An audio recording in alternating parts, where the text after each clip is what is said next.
Hello students. So you are seeing this topic. So today we will be learning about the cases of explosion. मतलब हम लोग कैसे हम explosion को कैसे डील करते हैं।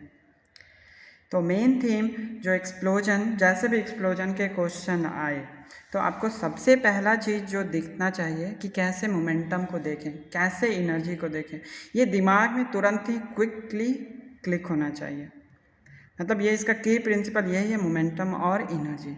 इसके बाद होता है सेंटर ऑफ मास के बारे में भी, वो हम एक एक केस करके हम लोग डील करेंगे। ठीक है, तो सबसे पहला केस देखते हैं क्या है इसमें। पहला केस में अगर आप देखोगे यहाँ पे एक ऑब्जेक्ट है जो कि स्टेशनरी है, मतलब रेस्ट पे रखा हुआ है, और ये एक्सप्लोजन के बाद दो M1 और M2 मास में एक्सप्लोड हो जा रहा है। अब ये एक्सप्लोड हो जा रहा है तो हम सबसे पहले दिमाग में क्लिक एक्सप्लोजन है मतलब मोमेंटम के बारे में देखते हैं, और एनर्जी, यही दोनों चीज़ मेनली पूछा जाता है एक्सप्लोजन में। तो आप देखो इनिशियली रेस्ट पे है ये, तो इनिशियली मोमेंटम क्या होना चाहिए, 0 है। क्या कोई एक्सटर्नल फोर्स लग रहा है, नहीं लग रहा है। नहीं लग रहा है तो क्या होना चाहिए, मोमेंटम कंजर्व होगा, मतलब initial momentum equal to final momentum, और उससे आ जाएगा m1 v1 equal to m2 v2। अब मुझे पूछ लिया कि उसने कि काइनेटिक एनर्जी का लॉस कितना होगा, तो आप बता सकते हो half m1 v1 square plus half m2 v2 square minus 0। इसमें से कुछ भी इंफॉर्मेशन आपको गिवन रहेगा and they will ask you some other information which is not given to you. ठीक है, ये सबसे बेसिक क्वेश्चन होते हैं एक्सप्लोजन के। इसके अलावा भी बहुत सारे कॉन्सेप्ट आते हैं। जैसे देखो यहाँ पे पार्टिकल क्या था, स्टेशनरी था। ऐसा भी हो सकता है कि पार्टिकल रोटेट कर रहा हो, ऐसा भी हो सकता है पार्टिकल किसी दूसरे ऑब्जेक्ट के साथ फिक्स हो, या फिर ऐसा भी हो सकता है पार्टिकल मूव कर रहा हो एक कांस्टेंट स्पीड से, या फिर कुछ एक्सीलरेशन हो, मूव कर रहा हो। तो ऐसे बहुत सारे डिफरेंट केसेस हो सकते हैं और उन सब में इनका एक्सप्लोजन हो सकता है। ठीक है, तो एक एक करके हम लोग केसेस देख रहे हैं, क्या क्या केसेस बन सकते हैं। तो ये केस 1 था। अब केस 2 के बारे में देखो क्या होता है। केस 2 के बारे में अगर आप बात करोगे, जैसे यहाँ पे देखो, यहाँ पे यहाँ पे क्या है, एक पार्टिकल है जो इनिशियली क्या था, रेस्ट पे था। इनिशियली ये रेस्ट पे है और इसमें एक्सप्लोड करने के बाद क्या हो रहा है, ये 3 डिफरेंट मास में एक्सप्लोड हो रहा है। एक तो M1 है, एक M2 और M3। मैं जनरल केस देख रहा हूँ, जो मैंने जनरली देखा है, जो कि नीट में ऐसा पूछा जाता है और मेंस में भी ऐसा जनरल केस देख रहा हूँ। तो मैं ऐसा मान लेता हूँ कि ये वाला पार्टिकल जो है M2 जो है नीचे की तरफ कुछ वेलोसिटी से मूव किया, M2 v2 वेलोसिटी से, और M1 जो है v1 वेलोसिटी से मूव किया, और M3 जो है v3 वेलोसिटी से मूव किया। अब मुझे पता करना है कि ये एंगल, मान के चलो ये सब चीज़ दिया हुआ है और आपको, तो जनरली क्या होता है कि जिन बच्चों का मतलब 2 पार्टिकल में ब्लास्ट होता है तो काफ़ी इजीली समझ में आ जाता है, लेकिन ऐसे क्वेश्चन को जनरली छोड़ देते हैं। तो ऐसे तो देखोगे कि ये एक्चुअली ऐसा नहीं है, सेम ही कॉन्सेप्ट यहाँ भी हम लोग यूज करते हैं, बस मोमेंटम। पहला चीज़ हमेशा देखो मोमेंटम, और एनर्जी पूछा है तो एनर्जी भी बता सकते हो आप। तो सबसे पहले देखो आपको क्या बोल रखा है, इनिशियली मोमेंटम क्या है, 0 है, तो मोमेंटम 0 कर दिया। फाइनल मोमेंटम क्या है, 0 है, तो फाइनल मोमेंटम क्या होगा, m1 v1 m2 v2 और m3 m3। अब मोमेंटम एक वेक्टर क्वांटिटी है, यहाँ पे लोग गलती करते हैं। मोमेंटम क्या है, एक वेक्टर क्वांटिटी है, तो इन सब का वेक्टर सम क्या होना चाहिए, 0 होना चाहिए। ये स्केलर नहीं है, मतलब आप देखोगे तो वेक्टर जैसे v1 हो सकता है कि i cap plus j cap के टर्म में हो, तो आपको उसके टर्म में लिखना पड़ेगा एंड सबका सम 0 होना चाहिए। अब इसको ये करोगे तो आपका आंसर आ जाएगा, कोई बात नहीं। लेकिन इसको एक बहुत ही इजी अप्रोच है, वो है ट्राइंगल मेथड। ट्राइंगल मेथड से भी आप इसको कर सकते हो, बहुत ही, मतलब ऐसा नहीं है कि ये आप वेक्टर में पढ़े हुए ऑलरेडी। जैसे कि वेक्टर में आपने पढ़ा होगा 3 वेक्टर, ये देखो 3 वेक्टर है, 3 वेक्टर का सम 0 होता है तो उसको आप एक ट्राइंगल के 3 साइड से आप रिप्रेजेंट कर सकते हो, और वो तीनों सेम ही सेंस में होगा, सेम डायरेक्शन में, तो आप इनका सम को 0 कर सकते हो। तो यहाँ से आप देख सकते हो m1 v1 इधर है, m2 v2 इधर है, m3 v3 इधर है।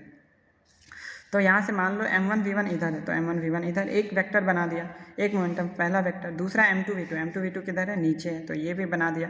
और तीसरा वेक्टर का डायरेक्शन हमेशा किधर होना चाहिए, इन दोनों का closing side and in the same sense, वही बोलते हैं, तभी वेक्टर का सम 0 होगा। तो मैंने ये तीसरा वेक्टर बना दिया, ये होगा। तो ये m3v3 वेक्टर। अब इससे आप सीधा tan थीटा बता सकते हो। कैसे? सीधा बोल सकते हो कि ये इसका रेशियो होगा इन दोनों साइड, परपेंडिकुलर अपॉन बेस। उससे क्या मिल जाएगा? m2v2 upon m1v1। तो इससे आप देखोगे कभी कभी ट्राइंगल मेथड से एक सिंगल इक्वेशन से आप निकाल सकते हो। अब देखो कभी कभी क्वेश्चन बहुत ही इजीली आप इससे सॉल्व कर सकते हो। और एनर्जी क्या हो जाएगा? एनर्जी आपको v1 v2 v3 मिला है, तो आप एनर्जी का लॉस आप इजीली बता सकते हो। अब देखो थर्ड केस हम लोग के बारे में बात करते हैं, एक्सप्लोजन ऑफ मूविंग पार्टिकल। अब एक्सप्लोजन ऑफ मूविंग पार्टिकल में क्या होता है? देखो ऐसे क्वेश्चन में अगेन मैं पहले फिर से बैकवर्ड जा रहा हूँ। क्या होता है कि यहाँ पे सेंटर ऑफ मास अनअफेक्टेड होता है, जो कि मैंने यहाँ पे बताया था। सेंटर ऑफ मास जो होता है अनअफेक्टेड होता है। तो यहाँ पे जब भी एक्सप्लोजन जब एयर में होता है और दोनों पार्टिकल एयर में ही रहते हैं, तो क्या होता है? सेंटर ऑफ मास अनअफेक्टेड रहेगा। मतलब क्या? जैसे यहाँ पे देखो एक पार्टिकल है, यहाँ पे ये पार्टिकल को मैंने कुछ वेलोसिटी से फेंका, तो यहाँ से जो भी यहाँ पे आया, यहाँ पे ये एक्सप्लोड हो गया। तो इस मान के चलो एक पार्टिकल v1 से इधर आया, एक पार्टिकल v2 से इधर की तरफ गया। तो यहाँ से तो अगर ऐसा हुआ तो सेंटर ऑफ मास अपने पाथ को फॉलो करेगा। सेंटर ऑफ मास क्या होगा? वो अफेक्ट नहीं होगा। सेंटर ऑफ मास अनअफेक्टेड होते हुए आगे की तरफ बढ़ेगा। क्लियर है ये? अब देखो सेंटर ऑफ मास अगर इस पर अनअफेक्टेड हो रहा है तो आप इसमें ऐसे समझ सकते हो, जैसे देखो यहाँ पे एक पार्टिकल है, दिख रहा है आपको? यह यहाँ से पार्टिकल एक्सप्लोड हो रहा है, दो पार्टिकल में एक्सप्लोड हो रहा है, एक v1 से और एक v2 से। दो पार्टिकल दोनों अलग अलग वेलोसिटी से जा रहे हैं। तो सेंटर ऑफ मास उसके ओरिजिनल पाथ को फॉलो कर रहा है। लेकिन कब तक फॉलो करेगा? क्या हमेशा फॉलो करेगा? तो यहाँ पे याद रखना है, तो ये हमेशा फॉलो नहीं करेगा। ये कब तक फॉलो करेगा? जब तक कि दोनों पार्टिकल एयर में है। मतलब एक पार्टिकल यहाँ पे और ये पार्टिकल दूसरा, जब तक दोनों पार्टिकल एयर में है तब तक ये फॉलो करेगा। लेकिन जैसे ही ये पार्टिकल इस ग्राउंड को टच कर रहा है और दूसरा पार्टिकल अभी एयर में है, तो अब सेंटर ऑफ मास जो यहाँ तक इन दोनों का, इस सेंटर ऑफ मास मान के चलो यहाँ पे था, अभी तक तो ये ओरिजिनल पाथ को फॉलो कर रहा है। लेकिन इसके बाद जैसे ही ये पार्टिकल ग्राउंड को टच किया, ये क्या हो गया? रुक गया। इसकी वेलोसिटी 0 हो गई। इस पर अब इम्पल्स लगाने के कारण ये रुक गया। अब इसके बाद सेंटर उस पाथ को फॉलो नहीं करेगा। हो सकता है कि ये थोड़ा पहले गिर जाए, हो सकता है ये आगे की तरफ गिर जाए, ये डिपेंड करता है। तो आप ये बता सकते हो कि किधर की तरफ गिरना चाहिए। ठीक है, तो मेरे हिसाब से तो फर्स्ट होगा। आप लोग भी सोचो, शायद आप लोग को भी आंसर मिल जाएगा। अगर कोई करेक्शन है बता सकते हो। दूसरा देखो केस 4 में, देखो केस 4 में क्या है? ये एक गन है और गन से जो है मैंने एक बुलेट फायर किया with relative velocity u।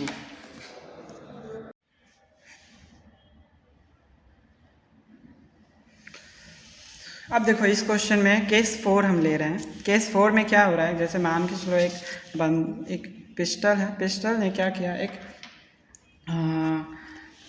Bullet fire किया विद रिलेटिव वेलोसिटी u। अब नाउ मुझे पता करना है कि इसकी रिकॉयल वेलोसिटी क्या होगी, इस बंदूक की रिकॉयल वेलोसिटी क्या होगी।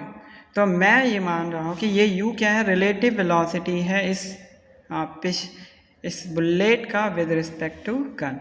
तो आप क्या लिख सकते हो? इसका वेलोसिटी लिखोगे, एक्चुअल वेलोसिटी क्या हो जाएगा? u माइनस वी हो जाएगा। आप सॉल्व कर सकते हो, जैसे कि इसका वेलोसिटी आप क्या लिखोगे? इस रिलेटिव टू बंदूक प्लस वेलोसिटी ऑफ गन, वही लिखोगे, ऐसा हमने देखा था। तो उससे आप u माइनस वी लिख सकते हो। तो उससे इसका वेलोसिटी मिल जाएगा और इसका रिकॉयल वेलोसिटी v पता है, तो आप p इनिशियल क्या हो जाएगा? p फाइनल के बराबर हो जाएगा। उससे आपका मिल जाएगा mv is equal to the m into u minus v, और इससे भी आ जाएगा। अब एनर्जी लॉस आप इजीली पता कर सकते हो, मतलब उससे आपको आइडिया लग जाएगा। सिमिलरली आप केस 5 में देखो, जैसे कि मान के चलो एक बंदूक है और इसने क्या किया? बंदूक ने, इस पिस्टल ने u वेलोसिटी रिलेटिव वेलोसिटी से इसने रिलीज किया। तो अब बताओ find the energy released during the shot. Energy release पूछ रखा है। तो आप देखो यहाँ पे सिमिलर क्वेश्चन लग रहा होगा आपको, लेकिन इसमें इनिशियल वेलोसिटी क्या है, v1 है। तो ये आप ट्राई करो, होमवर्क है आपके लिए। आपको बस मोमेंटम कंजर्व करना है, पहले मोमेंटम कंजर्व करना है, मोमेंटम कंजर्व करके आपको वेलोसिटी निकालना है एंड आपको निकल सकता है। सिमिलरली केस 6 देखो, केस 6 में क्या है, इसको मैंने एक एंगल पे, मतलब किसी एंगल पे u वेलोसिटी से फेंका है और इसका रिकॉयल वेलोसिटी पता करना है और एनर्जी लॉस पता करना है। तो आप क्या करोगे, देखो हॉरिजॉन्टल डायरेक्शन में आपका मोमेंटम कंजर्व होगा, क्यों, क्योंकि कोई भी इम्पल्सिव फोर्स नहीं लग रहा है। तो क्या हो जाएगा, इसका ये u जो था इस बुलेट की स्पीड थी relative to the gun at the angle of theta. तो आप इसका मोमेंटम क्या लिख सकते हो, एम यू। देखो हॉरिजॉन्टल डायरेक्शन में मोमेंटम को कंजर्व कर दो, क्या हो जाएगा, m into u cos theta minus v. ये किसका हो जाएगा, बुलेट का। और इसका बंदूक का क्या मान के चलो, हॉरिजॉन्टल डायरेक्शन में ये वी वेलोसिटी से रिकॉयल किया, तो मान लो इसका एम वी हो जाएगा। तो ये दोनों इक्वल होना चाहिए। Why, because initially it was at rest, momentum conserve है हॉरिजॉन्टल डायरेक्शन में।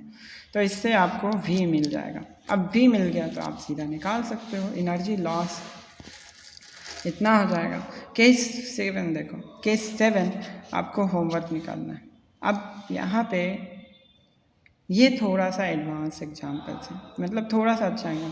इसमें क्या है कि आपको बोल रखा है कि एक पॉपर है, पॉपर क्या होता है कि पॉपर एक तरीके से दीवार बम होता है, मतलब किसी दूसरे ऑब्जेक्ट के साथ जैसे ही कांटेक्ट में आता है ये फट जाता है। तो ये एक पॉपर है और ये एक m के साथ अटैच है। ये इनिशियल u वेलोसिटी से मूव कर रहा है एंड अनदर पार्टिकल m जो है यहाँ पे रेस्ट पे है, और जैसे ये मूव कर रहा है इससे जैसे ही कांटेक्ट में आता है तो क्या होता है, ये दोनों जैसे ही इसके साथ कांटेक्ट में आता है ये फट जाता है। फटेगा तो क्या होगा, दोनों को वेलोसिटी मिलेगा। तो मैं मान लेता हूँ कि इन दोनों का वेलोसिटी v1 और v2 है, और आपको बताना है अगेन क्या होगा, कोएफिशिएंट ऑफ रेस्टिट्यूशन गिवन है, कुछ चीज़ और भी गिवन है। ये बोला है कि जब पॉपर एक्सप्लोड होता है तो काइनेटिक एनर्जी ऑफ सिस्टम जो होता है वो डबल हो जाता है। सिस्टम मतलब क्या, इन दोनों का m1 और m2 का जो है जो काइनेटिक एनर्जी होता है कंबाइन, ये डबल हो जाता है। तो आपको बताना है कि कोएफिशिएंट ऑफ रेस्टिट्यूशन क्या होगा। तो आप देखो क्या करोगे इसमें, तो अगेन क्या मोमेंटम कंजर्व होगा यहाँ पे, वी कैन नॉट से, क्यों, क्योंकि अंदर से एक्सप्लोजन हो रहा है तो मोमेंटम कंजर्व होगा। ठीक है, मोमेंटम तो कंजर्व होगा, वो इंटरनल फोर्स ही है ना जो एक्सप्लोड हो रहा है। तो उससे एक मोमेंटम कंजर्व का इक्वेशन लिखो। दूसरा इक्वेशन हो गया कोएफिशिएंट ऑफ रेस्टिट्यूशन का, आपको निकालना है, ये वैल्यू निकालना है। तो ये हो गया तीसरा इक्वेशन देखो, initial kinetic energy half m u square है, फाइनल काइनेटिक एनर्जी क्या हो जाएगा, डबल ऑफ दिस, मतलब एम यू स्क्वायर हो जाएगा। हो गया, final kinetic energy m u square हो गया।